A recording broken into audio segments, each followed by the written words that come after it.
Hello အားလုံးပဲမင်္ဂလာပါဗျာကျွန်တော်ရဲ့ online YouTube channel လေးအားလုံးကြိုဆိုလိုက်ပါတယ်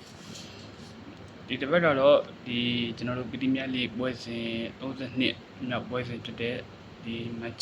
Newcastle United တင်တဲ့ဒီ Manchester United တင်တဲ့ပွဲစဉ်ပေါ့ဗျာပွဲစဉ်ကတော့ Newcastle United ရဲ့ England မှာသွားရောက်ကစားမယ့်ပွဲစဉ်ပေါ့ဒီပွဲစဉ်ပြောရမယ်ဆိုတော့ဒီ Newcastle တင်ရတော့ဗျာဒီ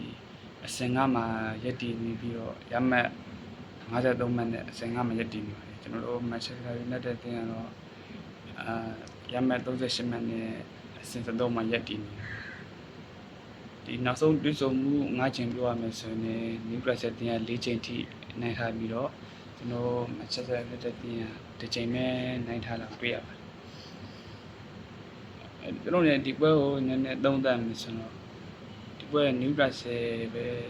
နိုင်ဖို့ရခိုင်လို့များတယ်လို့ကျွန်တော်ထင်မိတယ်။ဘာဖြစ်လို့လဲဆိုတော့ဒီနေ့ Premier League မှာဆို Newcastle တော်တော်ကောင်းပါတယ်။ကျွန်တော် Manchester United ကတီတမ်းနေနေရုပ်တရနေချင်နေပါဗျ။အဲတော့ကျွန်တော်တို့ Newcastle ပဲနိုင်တော့မထင်နဲ့။ United တင်းနေနဲ့ညော်လဲရမယ်ဆိုတော့အမြင့်ဆုံးပေပေါ့ဗျ။ဒီရရင်တော့မစိုးပြောမယ်ပွဲစမှာပဲ။ဖြစ်လို့ဆိုတော့ဒီပွဲပြီးရင်လိုင်ယွန်တင်းနဲ့ဒီကပွဲစစ်တဲ့ပွဲအိုထရာဖို့မှာအဲ့ခံကစားမှာဆိုတော့ဒီပရီးမီယာလိအဲ့လိုကြီးမဟုတ်ဗျာပြောရင်ဒီချိန်နေနဲ့ပရီးမီယာလိမှာအဲ့လိုကြီးတိတ်အိုင်ဖက်ကဟောဖြစ်ဘူးပေါ့ပြောရင်ဒီဟိုဘာလီကတော်ရေးကြီးတယ်ကပထမကျော်လိုင်ယွန်တင်းရဲ့အင်္ဂလန်မှာကျွန်တော်တို့တူသေးကြတာလေအဲ့တော့ဒီကိုအင်္ဂလန်မှာတော့မဖြစ်မနေနိုင်ကန်ပွဲစဉ်တွေရှိနေတဲ့အတွက်ဒီပွဲမှာ United နေနဲ့ဒေးဆွန်ကိုဂျင်းနတ်မဲ့ပွဲပါဗျာNewcastle တင်ရတော့တပြည့်ဥရောပပွဲလေးတန်ဖို့မရှိတော့ဘူးဗျာဒီပွဲပြီးလဲသူတို့ Premier League ပဲတန်ဖို့ရှိမယ် Premier League ပဲလေးတင်တဲ့တန်ပေါ့ဒီဘယ်လာစကွန်နေမှာပဲလေးတင်တဲ့တန်ပဲအဲ့တော့သူတို့အနေနဲ့ဒီပွဲပဲပြေဝအာယူစိုက်ကစားမျိုးကျွန်တော်ထင်မြင်မိပါတယ်ဘာဖြစ်လို့လဲဆိုတော့သူတို့အနေနဲ့ဥ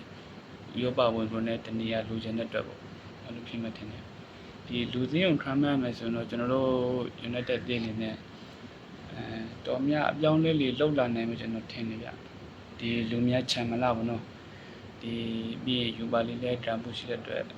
ဒီကလူလေးလည်းပဲနည်းနည်းအနာပေးပြီးတော့အပေါ်ထွက်လာမလားအားတစ်ချက်တော့ကျွန်တော်နေနဲ့စောင့်ကြည့်ရမယ်လို့ထင်တယ်ကျွန်တော်နေသုံးသပ်မယ်ဆိုတော့အဲ့လိုပေါ့